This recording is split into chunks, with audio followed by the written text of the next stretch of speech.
Hey guys, Comic Boom here to talk about the mighty Thor issue 704.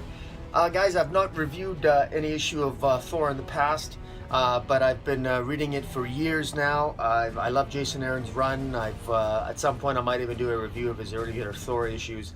But I gotta tell you, this is something that this issue 704, it's been known for quite a while that Jane Foster is likely headed to Valhalla, because as everyone knows, even people who aren't even collecting Thor know that Jane Foster is dying of cancer, and every time she transforms into Thor, while it makes her powerful as the god of thunder, it also unfortunately destroys the benefits of the chemotherapy she was receiving in order to get rid of the cancer she had as Jane Foster. So it actually brings her mortal form, or human form, closer and closer to death. And things are coming to a head. It looks as if, they've been teasing the death of Jane Foster, the death of the mighty Thor, for quite a while now. Is it actually going to happen, or isn't it? You don't really know. Well, this issue is this is a gut-wrenching issue. I wanted to review it because it just tugs at the heartstrings. This deals with all the themes of faith, of God, of religion, of mortality, of the meaning of life, and indeed the meaning of death. Can you choose your death? Can you choose your fate? Do you choose your destiny? How important is it to have faith? And in particular, what is Jane Foster? What does Jane Foster believe in? And that's what makes this story so just so compelling. Way back when Odinson became unworthy to wield a hammer, Jane Foster, when she initially picked up the hammer, we didn't know it was Jane Foster at the time, but she says that there must always be a Thor. That's what she said before she picked up Mjolnir, the hammer, for the first time and became Thor. So we know that she must believe in Thor. She believes in that, at least. And what's revealed here, and I'm going to be going into spoiler territory here about Jane Foster, but a lot of this stuff was already known about Jane Foster's past anyway, but I'm just going to review it a bit. So if you don't want some spoilers, guys, I just want to give you a heads up now that I'm heading into spoiler territory in Thor issue 704. So you're warned. So again, if you don't want this to be spoilers, stop the video now, because here it goes. Alright? Okay, here's the thing. Jane Foster's had a lot of loss in her life. She lost her mother to cancer, and she lost her ex-husband and her son in a car accident. And her mother on her deathbed told young Jane Foster to find a God to believe in, Jane. Find a God to believe in.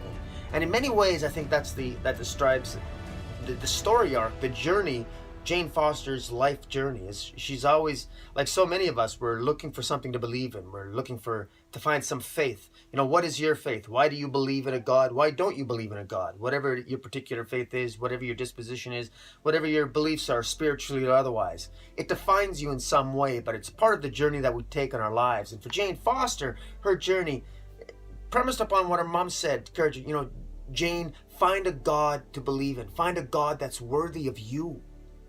And that's such an interesting spin on it, because I think people generally tend to look at Jane Foster, and you look at the concept and the mythology of Thor, and you think of the hammer, and you think of Mjolnir, and you think, well, you got to be worthy. How do you become worthy to wield a hammer? How do you become worthy to become a god?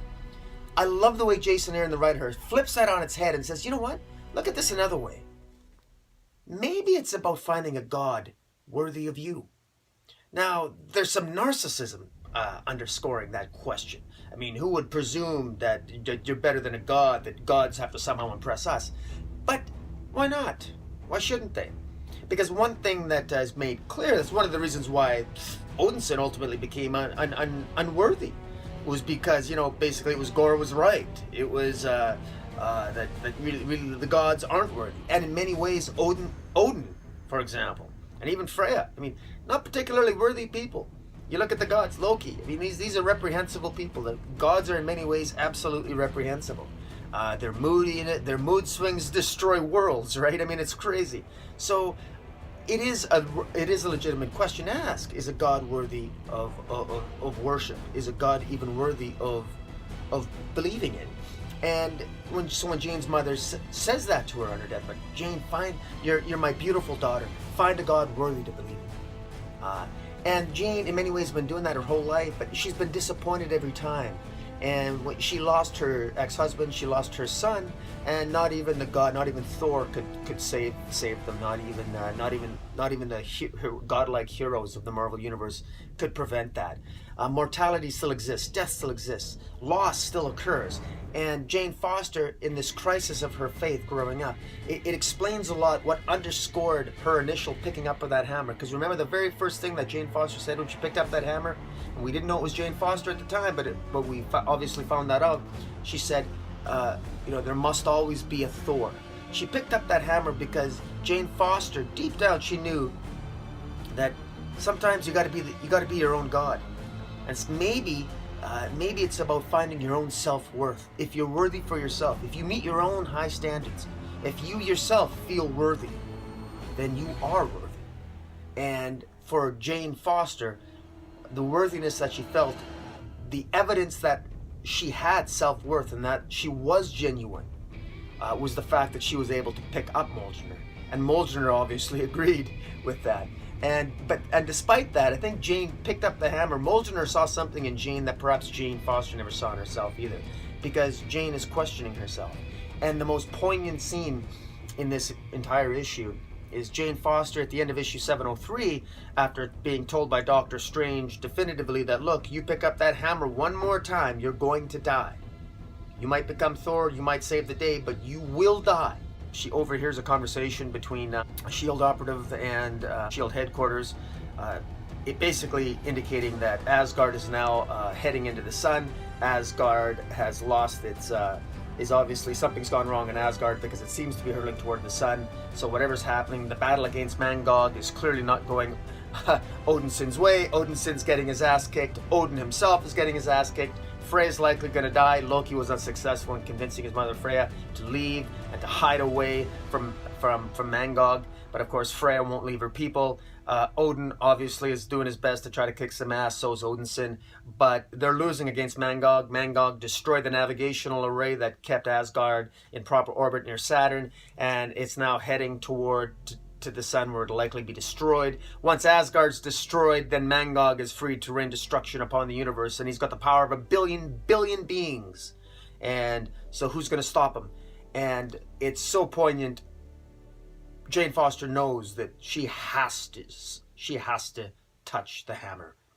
And there's such a poignant scene with her, staring down at her medical chart, saying just gut-wrenching words, I would have beaten you cancerous sons of bitches. And there's no doubt that Jane Foster would have beaten cancer. I don't think anybody would doubt that. But she has put she's done the most heroic thing imaginable. She's chosen the manner in which she dies. You talk about choosing your own life. In life's journey, you choose your path, and there's a lot of spiritual disciplines that talk about that in many ways subconsciously we choose the manner in which we end our lives, even though we might not be consciously aware of it. Our soul is aware of it, and that we've got different opportunities in our life to pass on to the next phase of our existence, and that death is not the end, but we choose how we leave this world. And here we have Jane, who is facing her mortality, consciously choosing the manner in which she's clearly going out, and she's going to go out heroically. She's going to go out, as she says, it's going to be one hell of a fight. She touches that hammer, she becomes a Thor, and of course it ends with her confronting Mangog. And issue 705, the next issue, it's gut-wrenching. This issue's gut-wrenching. It was hard to read this and not shed a tear or two. Jason Aaron, fantastic job. The art was really good here. Artistically, the rendering of Mangog was a little different than in previous issues because it's just a different style artist. But you got a sense of the power and the epicness of the battle that's taken place on Asgard, as it appears to be not in a good place for the gods, and Mangog does appear to be winning. So Jane Foster showing up at the end, very epic. The themes that this deals with, so great. This is so good. This is probably this is clearly what was destined to be one of the most epic Thor runs of all time, and it's not even over yet. One more issue to go, or I guess 2 more issues to go, I guess. Next issue, we're probably going to find out if Jane Foster dies or not. It looks like she probably does, but oh man, I'm gonna have to read it with tissue, with a box of Kleenex when I tissues, because I have a feeling I'm gonna be shedding a tear. But man, this is epic. Jane Foster is kick-ass. Her hero's journey is classic Marvel, man. What she's overcome, what she's dealt with. And this doesn't feel forced. This feels real. This feels painful. This feels awesome. This feels epic. Guys, pick up this. You literally don't need to read any other issue to understand what's going on here. All you need to know is Asgard's getting destroyed by a monster called Mangog, and Jane Foster will die if she becomes Thor again. And guess what she decides she has to do? She has to make the ultimate sacrifice. Guys, this is epic. Pick up Mighty Thor 704. Fantastic issue. And in the meantime, Comic Boom out.